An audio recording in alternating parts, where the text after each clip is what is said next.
Coucou tout le monde, j'espère que vous allez bien. Bienvenue sur ma chaîne YouTube. Je remercie tous les gens qui se sont abonnés à ma chaîne. Je vous remercie aussi pour vos commentaires qui me touchent sincèrement, qui me touchent beaucoup. Et aujourd'hui, je vais vous faire une nouvelle vidéo parce que j'ai reçu vos commentaires. Donc, j'ai reçu vos questions pour celles qui m'ont posé de questions. Donc, je suis ravie de vous revoir sur ma chaîne. Aujourd'hui, pour commencer, je vais déjà vous présenter mes diplômes. Donc, j'ai reçu 2 diplômes. Le premier, c'était un certificat de mon école, Studi. Si vous voulez, Studi, c'est un groupe qui regroupe plusieurs écoles, dont Ecolems, l'école où j'ai passé mon titre professionnel. Donc, voilà. Ça, c'est mon diplôme Studi. Donc, Ecolems, et vous avez Studi. Les deuxièmes diplômes, c'est les diplômes finaux. C'est mon titre professionnel, secrétaire assistante médico-sociale. Donc aujourd'hui, je viens juste répondre à plusieurs questions et continuer notre sujet sur les secrétariats médicaux. Donc pour commencer, je vais déjà conseiller à celles qui hésitent pour passer les diplômes ou pas. Je vous conseille vraiment de passer votre diplôme parce que les diplômes, ça apporte plusieurs choses. Premièrement, pour les gens qui sont en reconversion professionnelle, donc un diplôme, ça vous permet juste de bien vous positionner sur les grilles de la convention collective des cabinets. Enfin, moi, je suis dans un cabinet médical, donc sur la convention collective. Je ne sais pas comment ça se passe dans les secteurs publics, mais moi, je suis dans le privé. Donc, je vous conseille vraiment de passer votre diplôme parce qu'il y a beaucoup qui m'ont envoyé quand même des messages en disant que j'hésite encore, je passe mon diplôme ou pas. Donc, je vous conseille de les faire si vous pouvez, bien sûr. Donc, premièrement, aujourd'hui, on va parler des quelques questions. Les gens qui m'ont demandé où j'ai passé mon diplôme, je l'ai passé à distance. Je ne l'ai pas passé dans un centre de formation. Mon diplôme, je l'ai passé à distance avec Ecolems. D'ailleurs, pour toutes celles qui veulent être parrainées, je peux vous parrainer. Donc, parrainage, c'est-à-dire je peux être votre marraine, je peux vous suivre, répondre à vos questions tout au long de votre formation. Donc, laissez-moi un message si vous voulez intégrer mon école. Aujourd'hui, je fais partie de l'école, mais vraiment pas, je suis plus apprenante parce que je suis plus en cours. Maintenant, je travaille. Donc, j'ai encore accès à mon espace personnel de l'école. Donc, je pourrais toujours être là à répondre à vos questions, à vos cours que vous ne comprenez pas et vous aider à trouver un stage. Donc, premièrement, je vous remercie. Et deuxièmement, on continue sur notre vidéo à propos du secrétariat médical. Donc, je vais déjà vous parler des cours parce que beaucoup de personnes m'ont posé des questions sur les matières. Si je vis quoi comme matière. Donc, je vais juste vous dire une chose. Moi, mon diplôme, c'est secrétaire médico-social. Donc, j'ai la possibilité de travailler dans le social tout comme dans le médical. Mes cours, ça a été un mélange du social et médical, en fait. Donc, j'ai pas été que sur le médical. Si je n'ai pas envie de vous dire des conneries. Donc, j'ai eu les deux casquettes, en fait, sociale et médicale. Donc, je vais juste me connecter sur mon espace personnel de l'école. Ne faites pas attention à ça, j'ai un gros bouton, c'est pas joli. Alors, je vais me connecter et puis je vais vous dire si j'ai quoi comme cours et je vais vous montrer mon espace de l'école, quoi il ressemble, parce que si jamais vous êtes intéressé à intégrer mon école, bon, je sais pas si vous voyez là, hop. Je sais pas si vous voyez, là vous avez mon profil et en bas vous avez le planning, vous avez médiathèque. Médiathèque, c'est un endroit où on se connecte pour les cours. Donc vous avez tout ce que vous avez mis en favori, vous avez forum, vous avez live, les lives de l'école. Donc on a des profs qui font des lives et on a une formatrice qui nous suit tout au long de la formation. Donc vous avez tout ça. Je ne sais pas si vous voyez correctement. Si je vais dans médiathèque, je vais vous montrer mes cours. Si je vais dans médiathèque, Alors, dans médiathèque, j'ai, hop, secrétariat médical. Donc là, j'ai plusieurs modules. Les modules, c'est des cours en fait. Donc, enfin, c'est des thèmes des cours si vous voulez. Donc, on a les fondamentaux du secteur sanitaire et social. Donc, vous avez tout ça. Vous avez culture médico-sociale. Vous avez ici histoire et cadre réglementaire.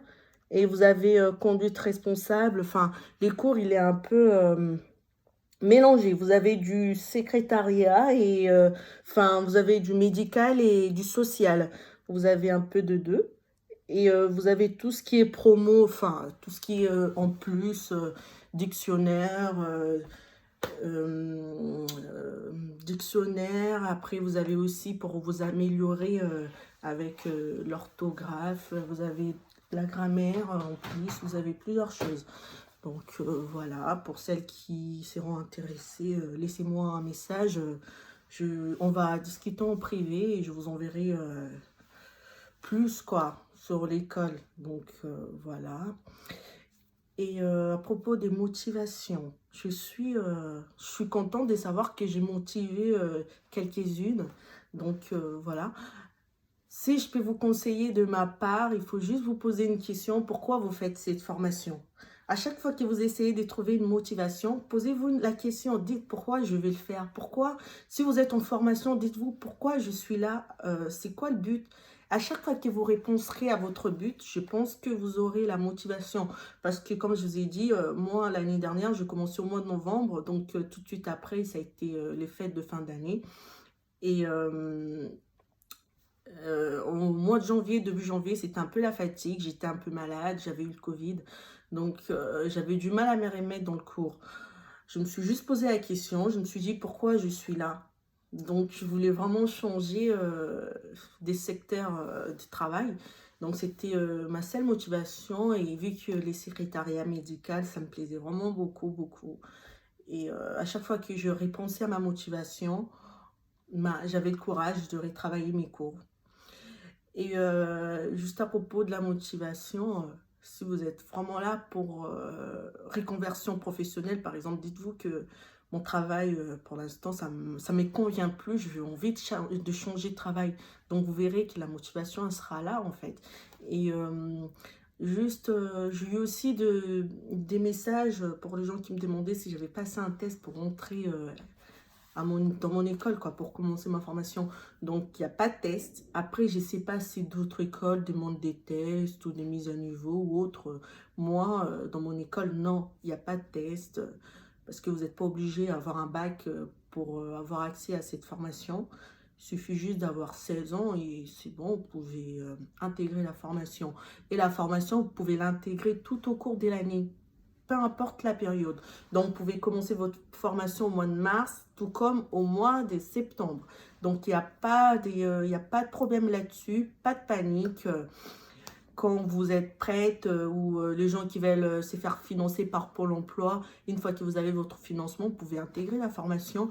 Et la formation, vous pouvez utiliser votre compte CPF aussi, votre compte des formations. Donc, vous pouvez l'utiliser aussi. C'est acceptable. Moi, au début, je ne savais pas que je pouvais utiliser mon compte de formation.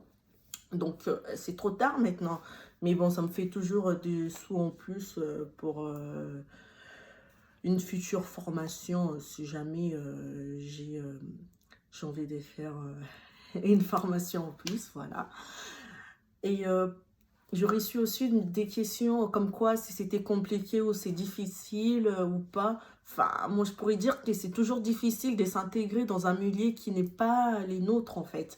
Si vous venez d'un autre milieu, par exemple, vous venez, je sais pas, avant vous travaillez en usine ou avant vous travaillez dans la restauration et vous n'avez jamais fait du secrétariat, ben, il y aura toujours un moment où vous aurez du mal à vous intégrer, mais je pense que ça se fait facilement parce que c'est pas difficile. Il suffit juste de vous entraîner au téléphone quand vous êtes en famille, une personne vous appelle, vous vous entraînez, ça ira tout seul. Donc voilà, pour moi, ça n'a pas été difficile. Je n'ai pas trouvé la formation très compliquée, mais après, je pense qu'entre vous, il y a des gens qui ont du mal avec la correspondance. pour la formation à distance, donc ça peut être un bémol en fait. Mais moi, personnellement, j'ai pas eu de soucis particuliers. Donc voilà. Et pour un stage, si jamais vous débutez votre formation, pour un stage, je vous conseille dès le début de formation de déposer des CV dans les cabinets médicaux pour les gens qui vont faire une formation comme moi, secrétariat médical et social. Dans les sociales aussi, vous pouvez. Donc, il faut vous y prendre plus tôt parce que si vous commencez déjà la formation et puis il faut faire un stage, vous êtes un peu dans le jus, c'est pas top, quoi. Donc, si vous pouvez postuler, envoyer vos candidatures plus tôt, ça serait bien, surtout en correspondance. Vous pouvez toujours trouver votre stage quand vous voulez et où vous voulez. Donc, c'est pas comme en centre de formation où il faut trouver un stage. Par exemple, je vais dire une connerie, par exemple, du 10 au 20 janvier, vous êtes obligé de trouver un stage là. Mais en correspondance, vous pouvez trouver votre stage quand vous voulez et si vous voulez, enfin, à n'importe quelle ville, voilà. Et je vais vous parler aussi des qualités qui doit avoir une secrétaire médicale. Alors là, ce sont mes qualités que moi, je pense. Attention, après à l'école, ils vont vous dire peut-être d'en voir plus ou je sais pas. Mais moi, si je peux vous conseiller, je vous conseille plutôt d'être souriante. Parce que les gens qui viennent, enfin, si vous travaillez dans le secrétariat médical, les gens qui viennent, c'est des gens malades. La plupart, c'est des gens malades. Donc, ou des gens qui ont leur famille internée à l'hôpital. Vous voyez, ils sont déjà dans le problème. Donc, déjà, votre sourire, ça va déjà faire un truc de plus, en fait. Donc, si vous pouvez souriez, mesdames, souriez. Ça coûte rien de sourire. Donc, être souriante, être patiente. Vous savez, on a toujours, en face de nous, on n'a toujours pas les gens comme nous. Donc, d'autres gens, ils ont du mal. D'autres gens, ils ne comprennent pas. D'autres gens, ils sont sourds. Si vous avez une personne sourde en face de vous, vous n'allez pas savoir que c'est une personne sourde, par exemple. Donc, il va vous faire répéter. Au bout d'un moment, c'est pénible. Vous allez dire, mais attends, mais il fait esprit ou quoi? Mais malheureusement, c'est une personne sourde. Voilà, c'est comme ça. Donc, la patience et être rigoureuse et avoir, comment je peux dire, la réactivité en fait. Donc, avoir la réactivité, si jamais le docteur vous dit, vous pouvez m'envoyer un mail ou un dossier d'un patient, tout de suite, il faut le faire, quoi. Comme ça, il n'est pas embêté, il a tout de suite les dossiers et puis vous continuez ce que vous étiez en train de faire. Donc, en fait, si jamais il y a un dossier qui est urgent à traiter, il faut le faire tout de suite. Et puis après, vous allez retourner dans ce que vous étiez en train de faire. Voilà. Et dans les secrétariats, les appels sont toujours une urgence. Enfin, c'est toujours urgent, pardon, excusez-moi. C'est toujours urgent. Donc, dès qu'un téléphone sonne, il faut toujours d'abord prendre les téléphones et arrêter ce que vous étiez en train de faire, quoi. C'est ça. Et s'adapter à la personnalité de médecins, de patients, de collègues, parce qu'on n'a toujours pas la même personnalité. Donc, il faut avoir en fait l'essence de l'adaptation, donc s'adapter à l'autre et être rassurante. Vous savez, dans les secrétariats médicaux, nous, on n'est pas médecins. Donc, des patients qui viennent, ils pensent que voilà, on peut les aider ou dire, enfin, les rassurer. Donc, il faut être rassurante. Moi, je travaille dans un cabinet otorino. Donc, la plupart des gens qui viennent, ils ont des cancers, par exemple, des amygdales. Il y en a un patient qui est venu, il me disait qu'il avait les amygdales rouges et tout. Moi, pour moi, les amygdales rouges, les médecins m'ont dit que voilà, c'est pas un cancer. Quand c'est noir, c'est un cancer. Donc, j'ai su rassurer les patients. Je dis non, monsieur, ne vous inquiétez pas. Et j'ai essayé de trouver une place un peu plus tôt pour le prendre parce que ça se voyait vraiment qu'il était perturbé, il était inquiet. Donc, voilà, il faut être vraiment patiente, rassurante, organisée, à l'écoute. Tout ça, pour moi, ce sont des qualités d'une secrétaire médicale. Voilà. Et je vais vous parler aussi des compétences qu'une secrétaire médicale doit avoir, parce que moi, à l'examen, il fallait que je valide toutes ces compétences-là. Voilà. Donc, on a 3 activités types. Donc, on a le premier type où c'est intitulé assister une équipe dans la communication des informations. Et après, dans cette activité type, vous avez des compétences professionnelles. Donc, dans cette activité, par exemple, vous avez 5 compétences. Il fallait choisir 3. Donc, moi, j'ai travaillé sur produire des documents professionnels courants. Donc, ce qui dit documents professionnels courants dit arrêt de travail, feuille de soins, bon de transport, ordonnance. Enfin, voilà, je vous ai dit déjà les principales produire des documents professionnels courants, en fait. Il y a aussi la fiche, la fiche d'embauche aussi pour les gens qui vont être dans le social, voilà. Et après, communiquer les informations par écrit. Pour moi, communiquer les informations par écrit, c'est tout ce qui est compte rendu, lettres entre médecins, mails, euh, des notes aussi, parce que les secrétaires, on prend des notes. Et voilà, enfin là, je vous fais un peu tout, en fait, les grands en parabole, si vous voulez. Et après, j'ai travaillé aussi sur accueillir un visiteur et transmettre des informations oralement. Une secrétaire médicale doit savoir accueillir un visiteur, peu importe, patient, laboratoire, confrère du docteur, comment je peux dire, même quand une personne vient pour postuler, parce qu'il y a d'autres secrétaires, quand il y a des stagiaires qui viennent déposer leur CV par exemple, ils les prennent mal, ils le prennent comme si en fait on va piquer leur place.